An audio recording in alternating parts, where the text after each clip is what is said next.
পুলিশকে ফোন দেবো। প্লিজ আমাকে ক্ষমা করে দাও, প্লিজ প্লিজ আমাকে ক্ষমা করে দাও, প্লিজ প্লিজ। কেটা আম পড়েছে? ওই যে ফারুককে ধরে নিয়ে আসেন, ওয়ে দিরাচ্ছে, আমি দিরাই নাই, প্লিজ। ওই আমটা তুল, আমটা তুল, আমটা তুল। কোনটা আম?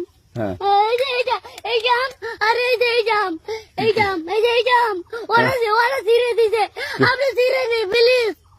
তো একটু দূরে টাড়া, দূরে টাড়া, কি ওখানে টাড়া। এখন কি করছিস কয়া? ফারুক না, আমরা কিভাবে বলছি, আমরা রাস্তা দিয়ে বললাম বলে আমরা স্কুল যাবো, হ্যাঁ কয়টা বস্তা দেখি ওই বাগানে ঢুকলে দিয়ে না আমাকে একটা দুটা আম ছিঁড়ে দিল। এটা আম ছিঁড়ে দিল? ওই যে ফারুক এলো না, ফারুক কোথাকার রে? ওই যে ওঠে ঘর, কোন টাকার ফারুক? এনে তুলিস না, হ্যাঁ। এনে তুললে বেটা। তো এখন ওই পুলিশ ডাকবো। পুলিশ ডাকবেন?